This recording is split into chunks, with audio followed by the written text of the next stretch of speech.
Bill, sound off! We're the ones that Step called back you. from the vehicle. Show me your hands. Hands out of your... Halo guys, selamat datang kembali di channel Cerita Singkat. Kali ini, kita akan membahas sebuah film yang penuh dengan ketegangan, dendam, dan konflik emosional yang mendalam di wilayah reservasi suku Indian, berjudul Gangland. Film ini mengisahkan tentang siklus kekerasan geng jalanan yang seolah tidak ada habisnya, rahasia kelam masa lalu yang menghantui sebuah komunitas, serta perjuangan seorang polisi senior yang berusaha melindungi warganya di tengah hukum jalanan yang kejam. Sebelum kita masuk ke jalan cerita lengkapnya, pastikan kalian sudah klik tombol subscribe dan menyalakan lonceng notifikasinya ya, agar tidak ketinggalan rangkuman film seru lainnya dari channel ini. Good to go.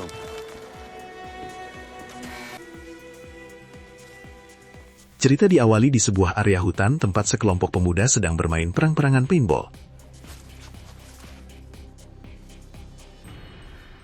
Permainan mendadak berhenti ketika salah satu dari mereka, Leon, menemukan sosok Bradley, adik dari Albert, tergeletak tak bernyawa di tanah, dengan sebuah pisau di tangannya, mengindikasikan kalau dia tewas akibat bunuh diri. Polisi segera mengamankan tempat kejadian perkara. Teddy, seorang perwira polisi suku Indian senior yang mengenal keluarga korban, mengambil alih situasi dan memutuskan untuk menyampaikan kabar duka ini secara langsung. Teddy kemudian pulang ke rumahnya, menyapa anak laki-lakinya yang sedang mencuci piring, lalu beristirahat bersama istrinya, Diani. Yeah, 6:30.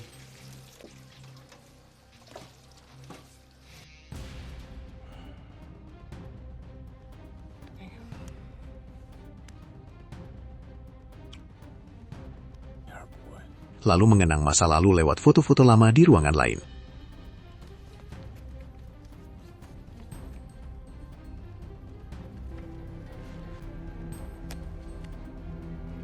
That elbow about how you move your eye. Di tempat lain, Richie Blacklands baru saja dibebaskan dari penjara dengan status bebas bersyarat. Ia bertemu kembali dengan temannya, Sterling, dan mengobrol tentang kehidupan keras di balik jeruji besi, serta bagaimana mereka kini menjadi sosok senior atau OG di jalanan. Namun, agenda utama Richie adalah membalas dendam atas kematian saudara perempuannya, Lian, yang tewas akibat overdosis narkoba campuran. When'd you get out? Yesterday. Richie mendatangi kediaman Winchell, pengedar yang menjual barang haram tersebut. Still in your old line of work. Heard you repping DEP. Man. Don't. Not to him.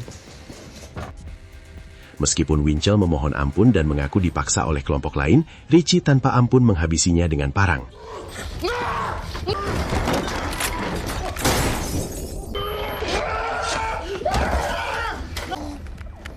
know what's crazy?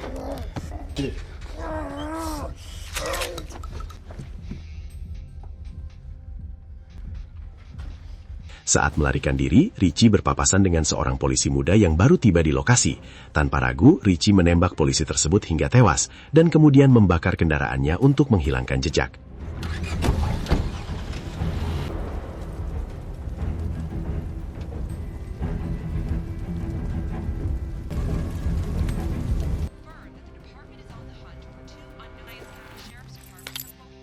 Cerita lalu beralih memperkenalkan Sandra, seorang polisi wanita keturunan Yunani Amerika asal Tulsa yang menjadi rekan baru Teddy.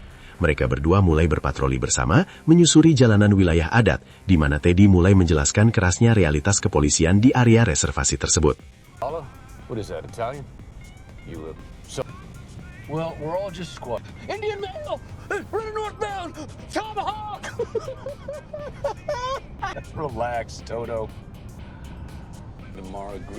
Teddy dan Sandra menindaklanjuti laporan tentang adanya penyusup di sebuah rumah kosong yang pernah menjadi lokasi penusukan. Can we get...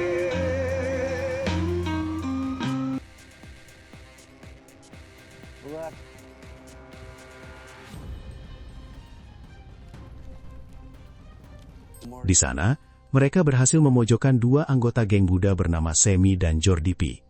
Alih-alih menahan mereka atas surat perintah penangkapan yang ada, Teddy memilih untuk melepaskan keduanya dengan peringatan keras. Look at these two criminal masterminds. Searching for Mace, stick me. I don't think so.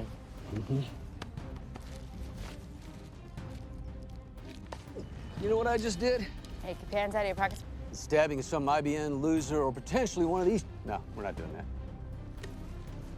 You go immediately home. If I find either way or another.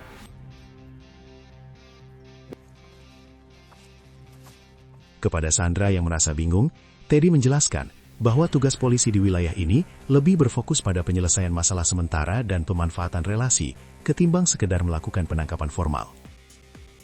Sources, no witnesses. I mean, hell, sometimes it's even hard to find a victim. All the favors and leverage. All right, let's find a dumpster and process those exhibits. Tak lama setelahnya, mereka berpapasan dengan Darius, seorang sheriff wilayah dari Reliance County.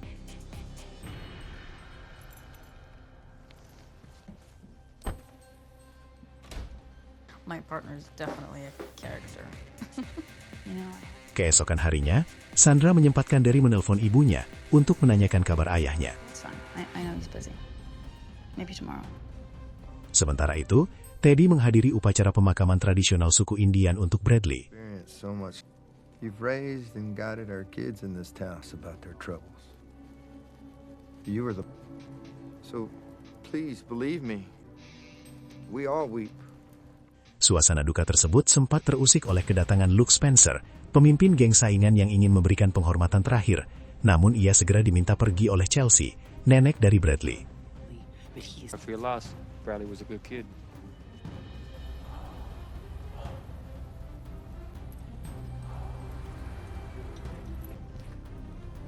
Malam harinya, Richie secara sembunyi-sembunyi mengunjungi ibunya, Chelsea. Pertemuan itu berlangsung dingin. Chelsea menegaskan bahwa Richie sudah ia anggap mati dan memintanya untuk menjauh dari Albert. What do you have to say? Bradley. I can see him one more time. You've done enough. Get high. Like Leroy.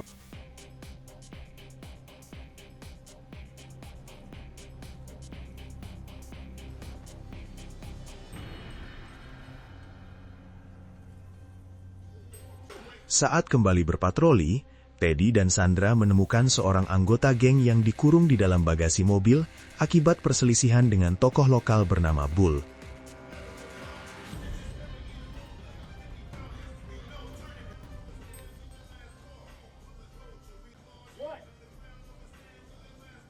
Namun, karena pria di dalam bagasi tersebut menolak dibantu, Teddy memutuskan untuk membiarkannya sesuai aturan jalanan. Yeah, he must have done something to piss Bull off. Practice all week, getting ready for the big tournament. Hari itu ditutup dengan momen hangat saat Sandra diundang makan malam di rumah Teddy, di mana ia mengobrol dengan Diani dan menceritakan alasannya pindah ke wilayah terpencil ini demi keluar dari bayang-bayang ayahnya yang juga merupakan seorang pejabat kepolisian. So you guys got one boy? One boy scattered all over the place. Jeffrey was our happy end. How much going on today? You can keep an eye on me. Somewhere else. Shadow was harder to come out from under than I thought it would be. I mean, there's more to it than that, but that's the gist of it. Suasana santai malam pecah ketika panggilan darurat masuk melalui radio polisi. Fourth parallel south. Teddy dan Sandra bergegas menuju lokasi kejadian kekerasan dalam rumah tangga yang melibatkan seorang pria bernama Elan Graves. This is gonna be bad. Elon is highly unstable. Sesampainya di sana, mereka menemukan seorang wanita dalam kondisi babak belur. Sementara Teddy berusaha memberikan pertolongan pertama, Sandra bergerak menyisir rumah dan menemukan Elan sudah tewas akibat overdosis di kamar mandi. You make yourself known.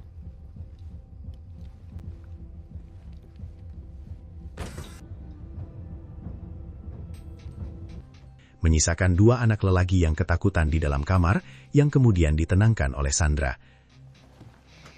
Hey guys, everyone all right over here? Okay, good. I'm gonna be right back. Little brother, okay? Di tempat lain, Richie memanfaatkan situasi dengan mendatangi jendela kamar Albert. Ia menghasut Albert untuk ikut dengannya dengan dalih memberikan penghormatan terakhir bagi Bradley. Shut up, fool.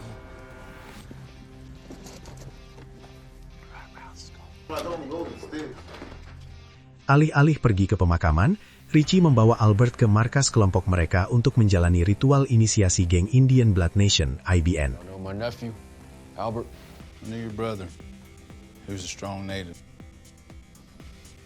You're a real Indian. Nation, why not, huh?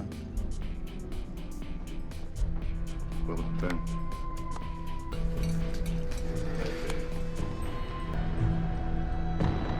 Sementara itu, di kantor polisi, Sandra menceritakan rahasia masa lalunya kepada Teddy. Ia mengaku terpaksa mengundurkan diri secara sepihak dari kepolisian sebelumnya setelah kedapatan menutupi kasus overdosis ayahnya sendiri demi menjaga nama baik sang ayah.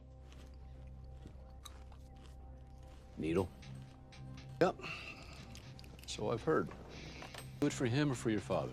Teddy menghargai kejujuran Sandra dan menjelaskan bahwa ia membutuhkan rekan kerja yang memiliki empati tinggi terhadap masalah orang lain.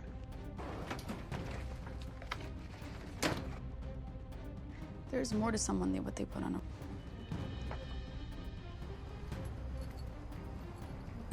Officially meet. Malam itu, Sandra pergi minum ke sebuah bar lokal bersama para deputi lainnya termasuk Darius dan Katie. The Indian told the farmer to beat it. Toto. Di sana, Sandra mendengarkan bagaimana para deputi tersebut mencibir metode kerja Teddy yang dinilai terlalu lunak dan enggan menahan warga lokal. No. I started in tribal police. Gave up on... Everybody front and back. People respect him. That's the problem. He's trying to win everybody back over.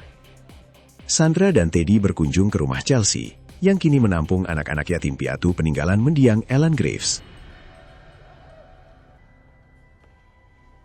This is my oldest. Gave his life. Chelsea menceritakan kisah pilu keluarganya yang kehilangan banyak anggota faksi akibat perang geng dan narkoba. Albert. Teddy, it scares me what that boy is going through. Ia memohon kepada Teddy untuk menjaga Albert, yang kini menjadi tumpuan harapannya, sekaligus memperingatkan bahwa Richie telah kembali ke kota. None of us do. There's something else. He's here. Come in.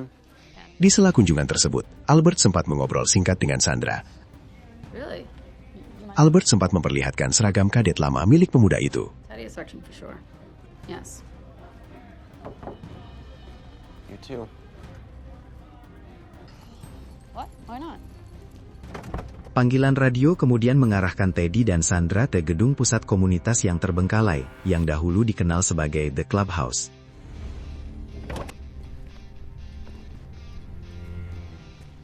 For everything. Di sana, mereka mendapati Jake, seorang pemuda setempat, sedang mabuk berat dan berteriak-teriak. Looking to arrest me? Up guy.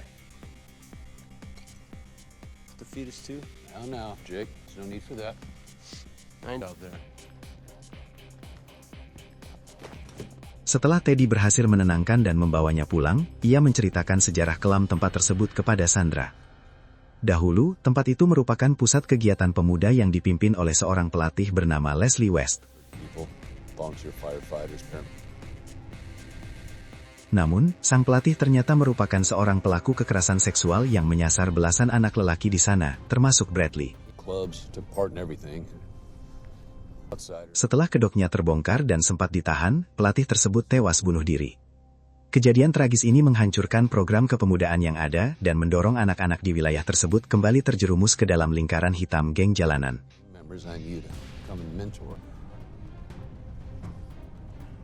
We found out a couple of years back the coach was sexually assaulting.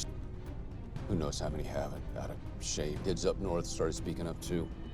Malam harinya, situasi semakin memanas ketika Richie bersama kelompoknya mencegat Stephen, adik dari pemimpin geng saingan mereka, Luke Spencer.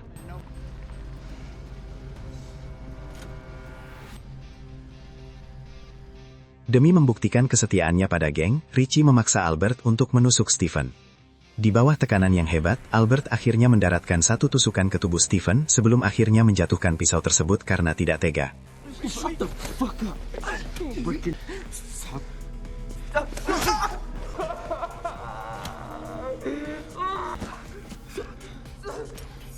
Kelompok Richie segera meninggalkan Stephen yang tergeletak terluka di jalanan gelap.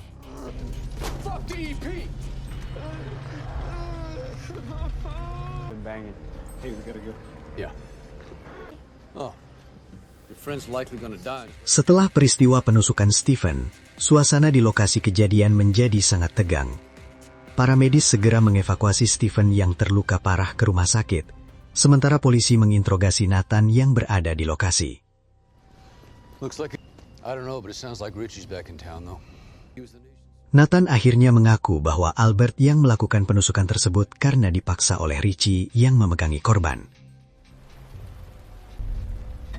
Mengetahui Richie berkeliaran di kota, polisi merasa situasi semakin genting. Di tengah jalan, Teddy dan Sandra menghentikan mobil Luke Spencer yang kedapatan membawa senjata dan berniat melakukan aksi balas dendam. We got lifted to the city. They crossed the line. Teddy berhasil melucuti Luke, mengancamnya agar tidak mendekati Chelsea maupun Albert, lalu membiarkannya pergi begitu saja. If I see you anywhere near here again, I am putting you just like that. Going in and Am I free to go, officer? Be sure to... Keputusan Teddy ini membuat Sandra marah besar. Mereka kembali terlibat perdebatan sengit tentang keadilan di tanah reservasi. Teddy merasa bahwa memenjarakan anak-anak di sana tidak akan menyelesaikan masalah, melainkan hanya akan memperburuk lingkaran setan kekerasan di masa depan. Assassinate a rival, and we let him go. all right, this isn't stopping this shit. Even if it's just what prison would do to Albert, it's nothing. Kegelisahan semakin memuncak saat Chelsea menelepon kantor polisi dengan histeris karena Albert belum juga pulang ke rumah. And they said Albert was... Teddy menemui Chelsea di rumahnya, di mana sang nenek memohon dengan sangat agar Teddy membawa Albert pulang dengan selamat ke rumah, bukan ke sel tahanan polisi. He would only hurt himself. You bring him home.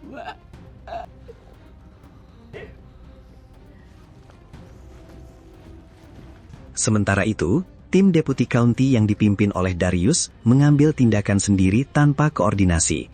Mereka menyerbu kediaman Bull secara brutal. Darius menginterogasi dan menyiksa Bull, bahkan tega memukul kekasih Bull, Angel.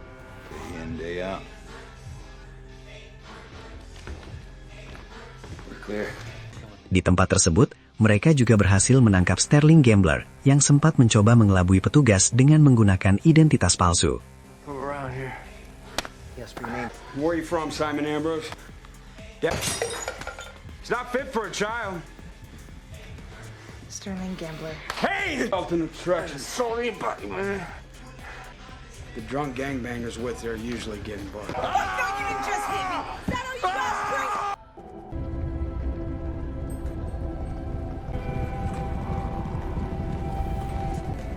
Teddy menemui sesepuh adat bernama Duncan untuk meminta nasihat. Namun Duncan justru berbicara dengan sangat jujur. Duncan menyebut Teddy terlihat sangat kelelahan dan menyalahkannya atas kemunduran moral para pemuda di suku mereka. Karena dahulu Teddy lah yang membawa sosok pelatih predator Leslie West ke reservasi tersebut. Leave that shit. Thank me.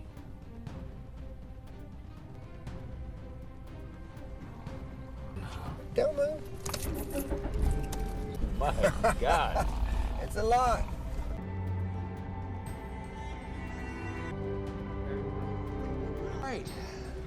Kembali ke kantor polisi, Kapten memberikan pengarahan mengenai fokus perburuan yang kini sepenuhnya diarahkan kepada Richie Blacklands pasca penusukan Stephen. Mom's house. All right, listen. She's got to know. But it's walking to find know where your backup is.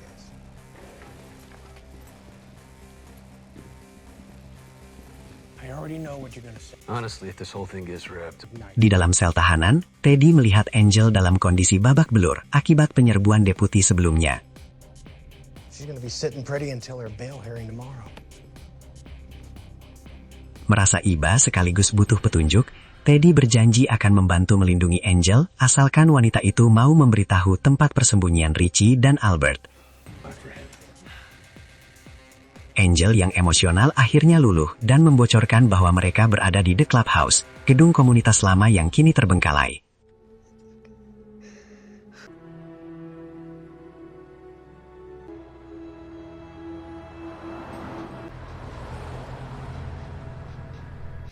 I remember. Can't be bringing anyone around. Di dalam gedung tua yang gelap tersebut, Richie sedang mencuci otak Albert. Richie menyebut mendiang Bradley lemah karena memilih jalan bunuh diri dan mendoktrin Albert bahwa di dunia yang kejam ini, mereka harus menjadi monster agar bisa bertahan hidup. I'm glad I still have time, because if you're not strong... The chief, warrior spirit. And that's the white man's laws, not ours. This ain't gang shit. See, it's the most sanity this... Fine.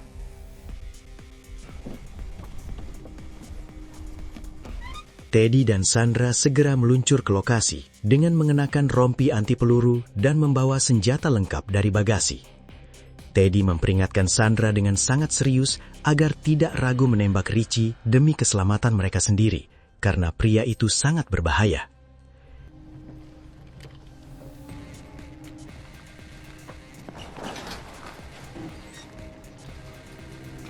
Teddy dan Sandra mulai menyusup ke dalam gedung secara senyap.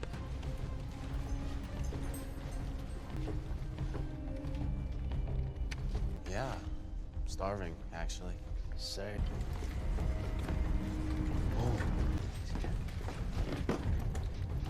Sementara Darius dan partnernya, Phil, juga tiba di luar dan bersiap melakukan penyergapan. Richie mulai menyadari adanya penyusup setelah Albert yang panik melihat Darius lewat jendela. Saat Richie pergi bersembunyi ke ruangan lain untuk melakukan penyergapan, Teddy menggunakan kesempatan itu untuk diam-diam mengamankan Albert.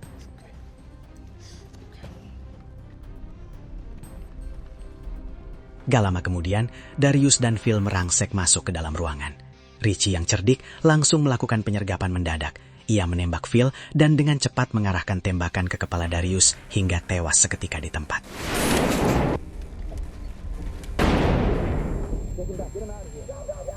Teddy yang mencoba masuk untuk menolong juga langsung tertembak di dada oleh Richie dan terluka sangat parah. They just get down chomos though, huh? You gonna blame me for you being a murderer to undo all that man-loving?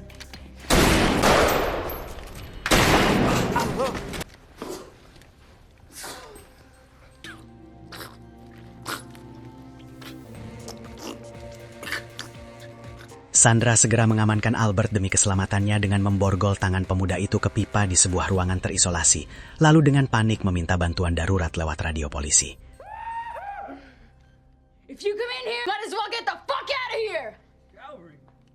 Richie kemudian mulai bermain kucing-kucingan dengan Sandra, memprovokasinya lewat kata-kata kejam mengenai kondisi Teddy yang sedang sekarat di luar. Sandra mencoba keluar ruangan untuk mengecek situasi, namun Richie berhasil menangkapnya dari belakang.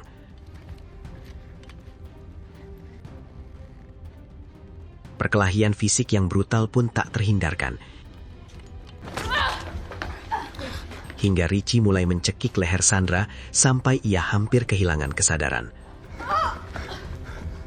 Di ambang kematian, Sandra berhasil meraih sebilah pisau lipat dan menusuk kaki Richie dengan kuat. Di detik-detik kritis itulah, Chelsea tiba-tiba muncul dari kegelapan dan langsung menembak mati Richie demi melindungi keluarganya. Chelsea kemudian bergegas memeluk Albert yang menangis histeris di sudut ruangan. Warga komunitas suku Indian ternyata sudah berkumpul di luar gedung, membantu mengevakuasi Sandra yang terluka dan membawa keluar jasad para polisi yang gugur, termasuk Teddy yang tewas kehabisan darah. Film ini pun diakhiri di saat para warna bersama-sama membakar gedung itu, sebagai simbol pembersihan dari trauma masa lalu dan kejahatan yang pernah terjadi di sana, dan membiarkan jasad Richie dikremasi di situ. Nah, itulah akhir kisah tragis dan penuh pengorbanan dari film Gangland, sebuah pengingat tentang betapa sulitnya memutus rantai dendam dan trauma masa lalu yang sudah terlanjur mengakar di dalam suatu komunitas. Tulis pendapat kalian mengenai film ini di kolom komentar di bawah ya. Jangan lupa like, share, dan subscribe juga. Terima kasih sudah menonton dan sampai jumpa di video seru berikutnya.